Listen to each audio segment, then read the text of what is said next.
За хүүхдүүдээ өнөөдөр болохоор бүгдээрээ энэ дээр байгаа спиртийн EUPAC нэршил гэдэг те энэ хичээлийг үзэх гэж байна. За спирт гэдэг чинь за ингээ нүрс төрөгчүүд явлаа. За ингээ нүрс төрөгчүүдээ бичиж. За нэг 5 шиг нүрс төрөгч юм уу? Байлаа. Дээр нь заавал ямар бүлэг орж ирсэн байх ёстой лээ? OH. Оо яг зөв. Заавал OH бүлэг орж ирсэн байх ёстой гэж байгаа тий. За ингээд OH бүлэг орж ирсэн байх юм бол тухайн нийтлийг спирт гэж нэрлэнэ. Спирт. За тэгэхээр OH групптэй шууд холбогдсон байгаа цэг одоо ингээ үндсэн хэлхий тоолно шүү дээ тий. Өөрөөр хэлбэл одоо энэ дээр байгаа энэ 5 цэг тоолъё гэж бодох юм бол OH бүлэгтэй шууд холбогдсон байгаа одоо энэ цэг олж тодорхойлно. Нэгдүгээрт нь. За тэгээд OH бүлэг ойрхон талаас нь дугаарлана гэсэн ийм 2 дүрэн байна. За тэр 2 дүрэн энэ тийм ээ хүүхдүүдээ энэ. OH бүлэгтэй шууд холбогдсон хамгийн олон С бүхийг үндсэн хэлхийг тодорхойлно. За тэгээд үндсэн хэлхийг OH бүлэг ойрхон талаас нь дугаарлана гэдэг. За энэ хоёроо бол та нар бичээд авчихсан байхаа гэж бодож байна. За тэр хүүхдүүдээ энэ яг юу илэрхийлээд байгаа юм бэ гэхээрээ за багш нэг энэ дасгал дээр авч үзье. За ийм байлаа. За энэ дээр хүүхдүүдээ ингээд нэгдүгээр цэн хаана байна вэ? Энэ урд байна уу эсвэл энэ хаана байна вэ? Нэгдүгээр цэн энэ дүү аль эсвэл энэ дүү? Хойно. За хойно гэж бодож байна уу? Тэгэхээр энэ хэсэг үү хүүхдүүдээ? Тий. Аха. За тэгэхээр ингэж байгаа. Одоо нэг спиртийнхаа цэнүүдийг тоолохдоо яах ёстой байд юм бэ гэхээрээ заавал OH бүлэгтэй С спиртэн дотор орж ирэх ёстой. За өөрөөр хэлбэл одоо үндсэн хэлхий нь болохоор ийм байх ёстой гэсэн үг. Ийм. За энэ хойно байгаа энэ С юм болохоор үндсэн хэлхийд орж чадаагүй учраас халагч бүлэг болж таарж байна. За тэгэхээр яг нь үндсэн хэлхийн дотор байгаа цэнүүдийн аль нэг нь заавал OH бүлэгтэй холбогдсон байх ёстой байна. За дахиад нэг жишээ ярилцъя тий. Одоо энэ дээр ярилцъя хүүхдүүдээ. Аль жишээ нь хамгийн тохиромжтой байна? За энэ дөрөвдүгээр дасгалыг ажиллая. За энэ цэнүүдийн аль нь юу? За үндсэн хэлхий хэдэн цэтэй байна вэ? Үндсэн хэлхий 4. 4 бол биш шүү. 3. Тэг үндсэн хэлхий 3 цэтэй байгааз өөрөөр хэлбэл яах нь ийм байна гэсэн үг. За ийм байж болно те. Аль эсвэл ямар байж болох юм бэ гэхээр за энэ цэгийн дээрээ барьлуулчихъя. Ийм байж болно. Ингэж барьлуулж болно. Өөрөөр хэлбэл яах нь энэ голтойгоо энэ С бол заавал үндсэн хэлхийд орж ирэх ёстой. Яагаад вэ гэхээр OH-тай шууд холбогдсон байгаа. OH-тай холбогдсон С үндсэн хэлхийд дотор заавал байх ёстой гэж хэлээд байгаа байхгүй юу? За тэгэхээр яах нь? За тэгвэл одоо ийм жишээ байж болно. 1 2 3 4 5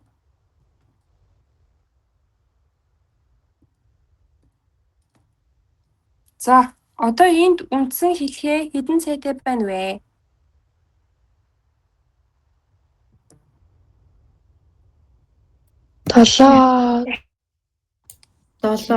7 юу 8? 7. За бид нар одоо ингэж тоолох юм бол те 1 2 3 4 5 6 7 8. За ингэж тоолох юм бол 8 С-тэй байна тийм ээ.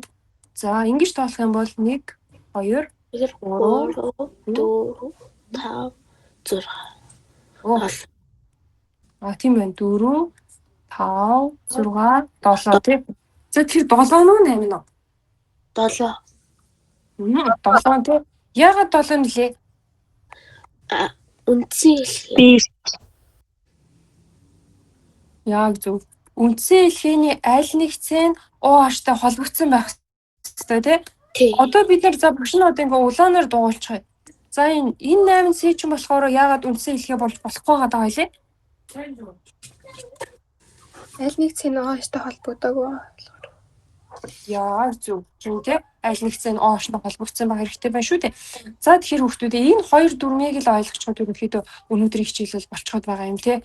OH бүлэгтэй шууд холбогдсон хамгийн олон С бүхий үндсэн хэлхийг тодорхойлно. За та нар энийг бол сая баг ойлгоцсон байх те. Одоо ингээд үндсэн хэлхийн дотор байгаа С-нүүдийн аль нэг нь OH бүлэгтэй холбогдох хэрэгтэй байна те. За тэгээд үндсэн хэлхийг болохоор OH бүлэг ойрхон талаас нь ихэж дугаарлана гэх. За одоо багш нэгдүгээр дүрмтэй холбоотой дахиад нэг асуулт ажиллуулад үзье. За ингээд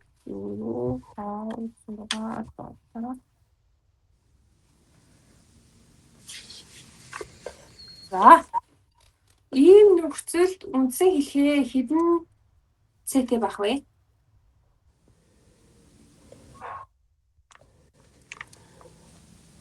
Нэм. Оо яг зөв 8 С-тэй байна тий. За ингээд үндсэн хэлхий бол 8 С-тэй байна.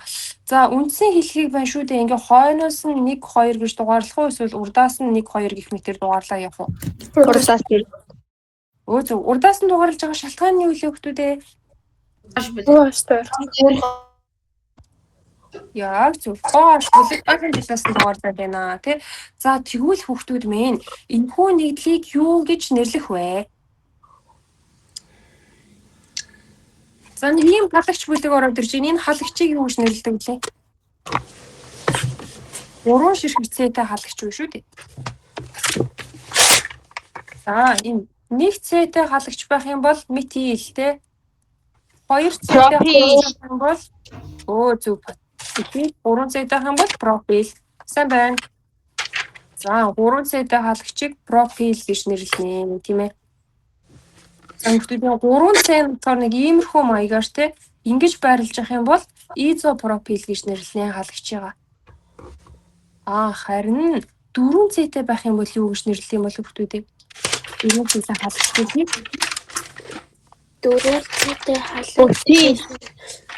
Зөв. Бутил. За тэгсэн чинь хүүхдүүдээ хардаа 4 С нь шүү дээ те. Яг юм араасаа биш. Одоо ингээд нэг иймэрхүү маягтай. Иймэрхүү маягтай байвал юу гэж нэрлэдэг вэ?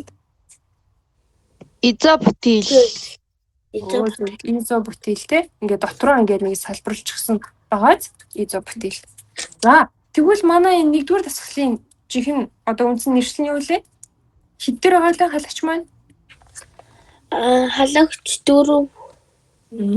Тэгэхээр бүгдээрээ эхлээд халагчийн дугаарыг бичнэ гэдэг дөрмөө санаа тийм ээ. Халагчийн дугаар дээрээ халагчийн нэртэй. Тэгээд дараа нь юу явдаг лээ хүүхдүүдээ?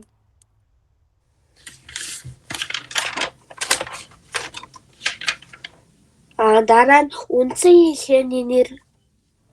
Яг зөв. Тэгээд үндсэн хэлхээний нэр явна гэж байгаа юм. Үндсэн хэлхээний нэр. За ийм. За тэгэхээр 4 дээр пропил бүлэг байгаад үндсэн хэлхээ нь юу вэ? Үндсэн хэлхээ нь октан. Зөв. 8 С-тэй юм чи октан тий. За тэгэхээр 4 пропил октан гэд ингэж нэрлэнэ тийм ээ. Халагчийн дугаар явлаа, халагчийн нэр явлаа, үндсэн хэлхээний нэр явлаа. Иймэрхүү маягаар тий. Тэгэхээр бид нар энэ дээр бол ингээ OH бүлэг ойрхон талаас дугаарлана гэдэг хүүхдүүд ер нь бол өмнө нь ч гэсэн мэддэг байсан шүү дээ.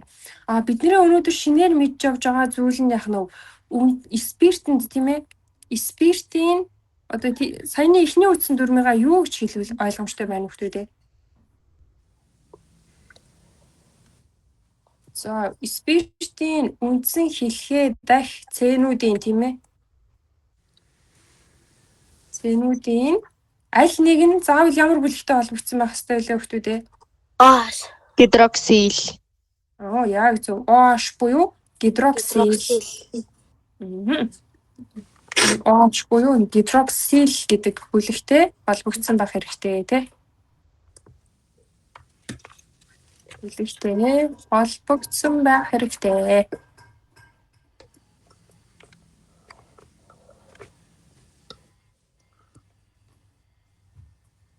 За баг өнөөдөр үзээд байгаа дүрм маань баг ганцхан энэ дүрмэл болж тарах гээд байгааз. Өмнөх дүрмүүдийг бол хүүхдүүд маань мэднэ шүү дээ, тий. За OH бүлэг ойрхон талаас дугаарлана, тий. OH бүлэг байх юм бол спирт гинэ гэд өмнөх хичээлүүд дээр бол бүгдээр үзчихсэн.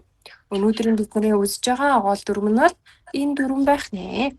За хүүхдүүд минь дэвтэр дээрээ бичиж тэмдэглээд авчихаа. Спиртийн үндсэн хэлхээний хэлхээ дахь үндсэн хэлхээ дахьтэй хэлхээ дахь цэнүүдийн аль нэг нь OH бүлэгтэй холбогдсон байх хэрэгтэй. OH гэж ямар бүлгийг хэлж байгаа юм бэ хэрэг? Гидроксил бүлгийг хэлээд байна тий. За гидроксил бүлэг. За органик бүс хиймд OH, натрийн OH, калий OH гэж орж ирэхээрээ гидроксид гэж хэлдэг тий. А органик хиймд спирт болоод ороод ирэхээрээ юу вэ? Гидроксил. Яг зөв гидроксил. За хүүхдүүд энэ хэсгийгаа дэвтэр дээрээ бичээд авчих юм шүү.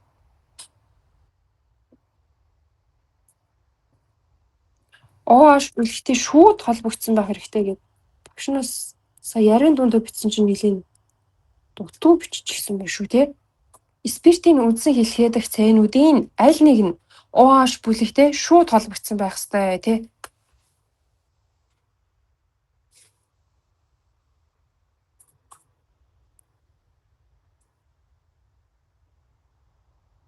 За хүүхдүүд минь дэвтэр дээрээ бичээд тэмдэглээд авчихаа.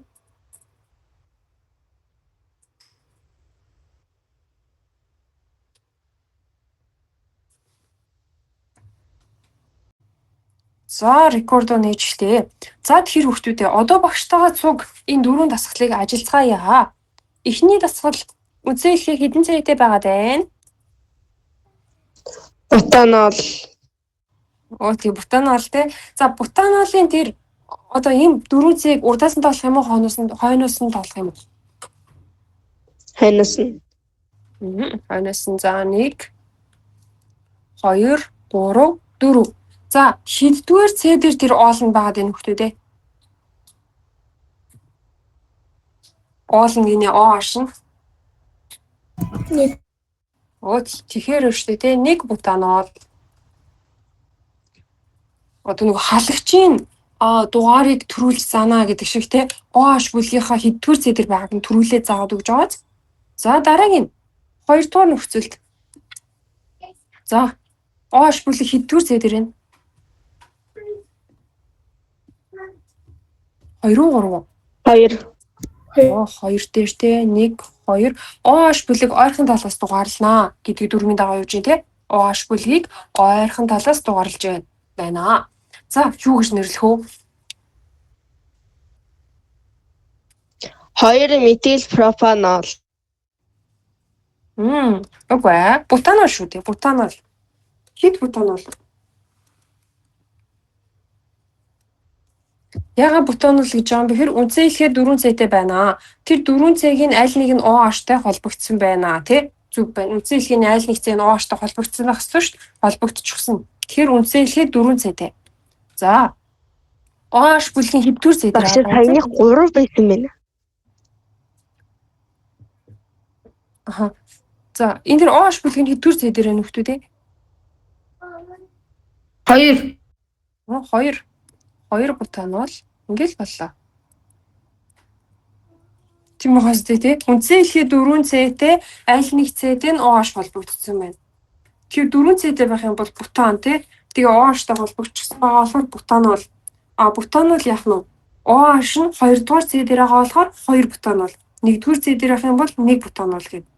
OH бүлэг аль ойрхон талаас дугаарлана гэж байгаа болохоор 2 болж байгаа байхгүй юу? Одоо энэ 1 2 3 4 гэж гэтээ багш зүйл улаанаар бичлээ. Ингэж дугаарлах юм бол буруу. Яагаад буруу вэ? Ямар дүрмийг зөрчиж байгаа вэ? Ингэж дугаарлавал. Одоо урдаас 1 2 3 4 гэж тоолж юм аа.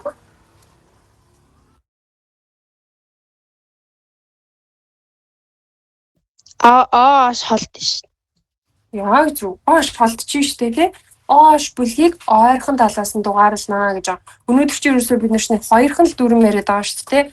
Спирт гэдэг чинь энэ үндсэн хэлхээнүүдийн цэнүүдийнх нь аль нэг нь те OH-той холбогдсон байх хэрэгтэй. Тийм байгаа юм. Үндсэн хэлгийн токсинуудын аль нэг нь OH-той холбогдсон байх хэрэгтэй. Нэгдүгээр дүрм. Хоёрдугаар дүрм нь OH бүлгийг ойрхон талаас нь дугаарлана гэж тэ.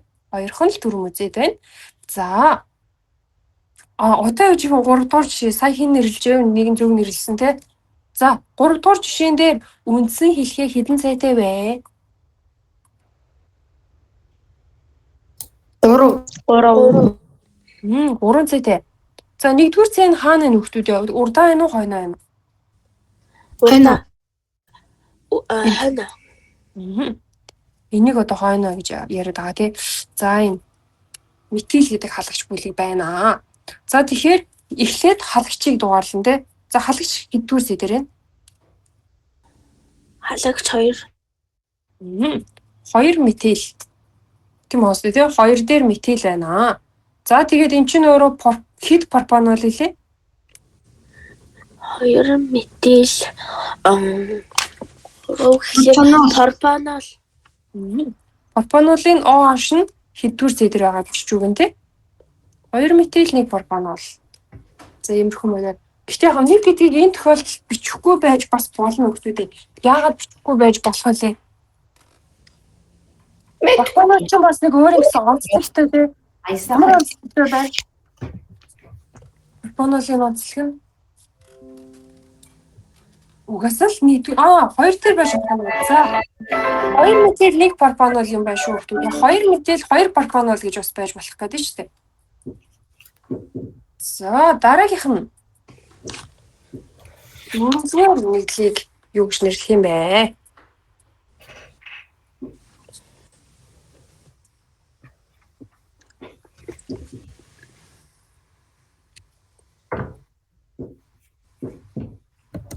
Хоёр пропил, 2 пропанол. 2. За 94 чинь 2 юу лээ? Метил. 2 пропанол. Зөв. 2 метил 2 пропанол. 2 пропанол.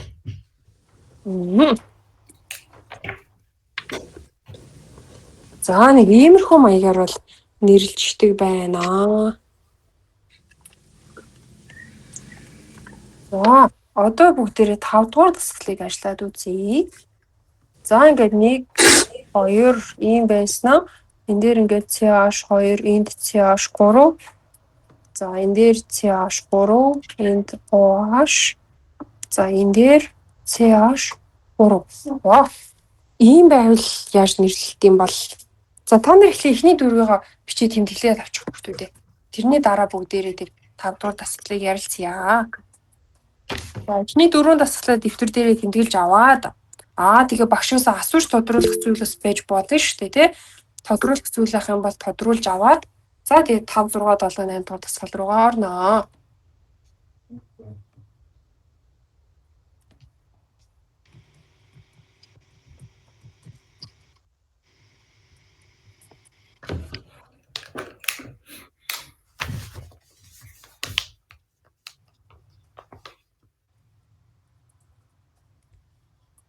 Багш тэр 5-ын эхнийх нь CH юм уу? Харин тэр багш жоохон муухай биччихлээ тий. CH3 шүү.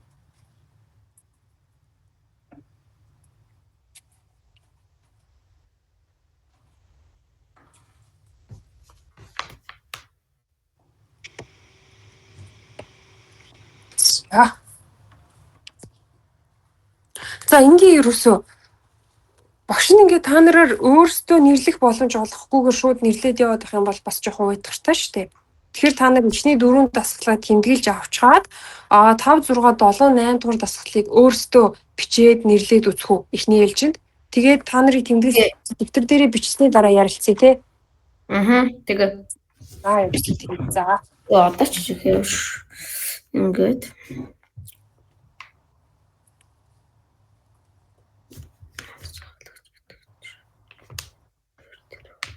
За тэгэхээр та нарыг нэрлэж явах хооронд шинэ хугацаанд рекорд хаачдаг юм билүү? За тийм.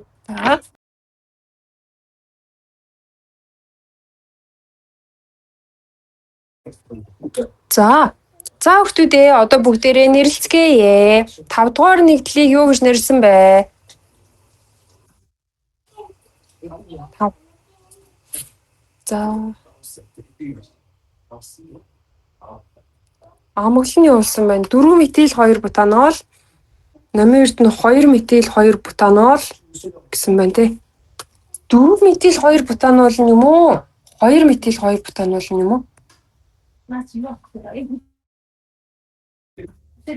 За үздэгээ тийм ээ. За ингээд ямар ч байсан та нар бол бутанол гэж байгаа нь бол зүг байна. Маш сайн байна тий. Үндсэн хэлхээ бол 4 цэтэй байна. За аль нэг C нь OH бүлэгтэй холбогдохын хувьд холбогджээ тий. За ийм байна. За тэгээд OH бүлэг ойрхон талаас нь дугаарлана гэж байгаа шүү дээ хүүхдүүдээ. Тэгэхээр эн чинь ерөөхдөө нэг иймэрхүү байдалтай харагдана гэсэн үг. 4C араасаа болоод OH бүлэг нь болохоор 2 дугаар C дээрээ байна тий.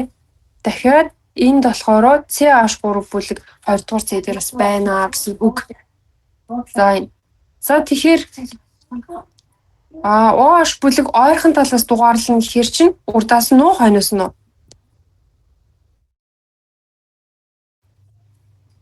Урдаас нь ингээд дугаарлалчин гэсэн үг тий. Өөрөөр хэлбэл энийг маань 1-р C, 2-р C, 3-р C, 4-р C гэдэг.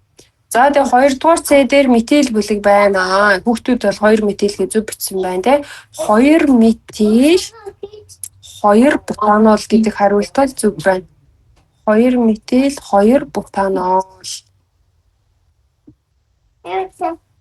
За 4-р нэгдлийн нэг микрофоноо нээгээд нэрлээд өгөөрэй. 3 метил 1 ксанол. 3 метил үндсэн хэлэхэд 7 цэтэй байна уу тийм ээ? 1 гексанол. За зүг байна. За 7 дугаар нэгдэл нь болохоор өөр нэг хүүхэд нэрлээд өгөөрэй. Сайн сэлмэг нэрлэлээ өгөө. Энэ хүүхэд нэрлээрэй. 3 метил 2 гептанол. 3 метил 2 гептанол. За зүг байна. Үндсэн хэлэхэд 7 цэтэй байна тийм ээ? Сайн байна. За дараагийнх нь болохоор 8 дугаар дасгалыг одоо өөр нэг хүүхэд хэлэх юм шүү.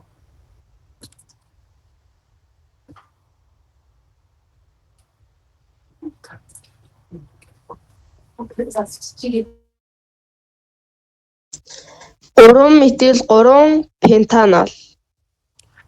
3 метил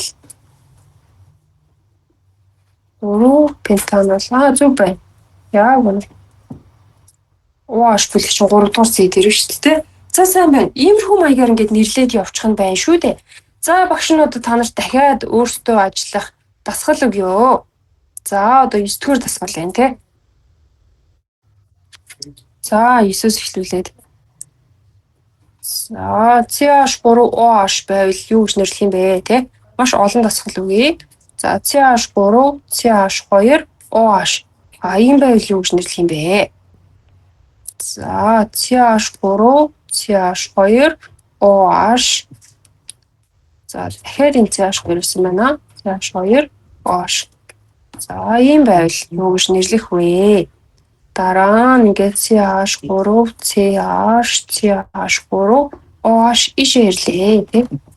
За дараагийнх нь болохоор үндсэн хэлхийн 4 цэтэй байж байсан чинь 5 цэтэй байж байсан чинь энэ дээр ингээ OH бүлэг хүрээдэрлээ. Дараагийнх нь болохоор үндсэн хэлхээ ингээ 3 цэтэй байж исэн чинь энэ дээр хоёр хаалгач бүлэг хүрээдэрлээ. Хоёр хаалгач байвал энэ диметил гэдэг үг орж ирдгийг бол хүүхдүүд мартаагүй байгаа гэж бодож байна. За ингээ 9-с 14 дугаар дасгалуудын хүүхдүүд минь ажиллаад юу ягаарэ? Бичээрэй тийм ээ. Өөрсдөө бие дагаад бичээрэй 9-с 14 дугаар дасгалыгаа. За одоо хүүхдүүдийн нэвшилтэй холбоотой багшаасаа асууж тодруулах зүйл байна уу? дараагийн хичээл дээр бүгдээрээ анх дахь спирт, хоёр дахь спирт, гурав дахь спирт гээд ийм спиртүүдийн талаар л үзэх болно. Анх дахь, хоёр дахь, гурав дахь спиртийн талаар үзэх нэ. За тэгээд сурах бичгийн дасгалуудыг бол багштайгаа хамт ажилланаа. За тэгэхээр Метил одоо 3 метил эдгээр тэднийг яаж харсаал вэ? 3 метил, 2 метил гэдгийг яаж хараад байгаа юм бэ гэж үү? Тийм. За. Ингээд хамгийн гол нь үндсэн хэлхийгээ түрүүж тодорхойлж байгаа тий. За ингээд үндсэн хэлхийгээ ингээд тодорхойллоо. Жишээ нь 6 дугаар дасгал дээр тий ягаад шулуунаар нь биш тэр доошоо оруулаад үндсэн хэлхийг авчив. Шалтгаан Ширхан. тий. Үндсэн хэлхээний аль нэгтэй OH-тай холбогдсон байх хэрэгтэй гэдэг ааш тий. За OH-тай холбогдууллаа.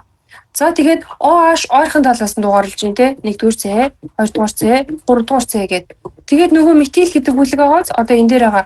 Манай халагч бүлэг чи одоо энэ метил штэ тий. Багш ногооноор тодруулчих. За энэ манай халагч. За халагч метил гэдэг бүлэг чинь үндсэн хэлхээний хэддүгээр цэтэнд холбогдсон байгаа тийм. 3. 3-р цэтэй холбогдсон. Тэгэл 3 метил. За 1 гексанол гэж байгаа шалтгаан нь юу вэ? Яагаад те 1 гэдэг үг ороод ирв? 1 дээр OH. Тийм 1-р цэ дээр OH байна тий.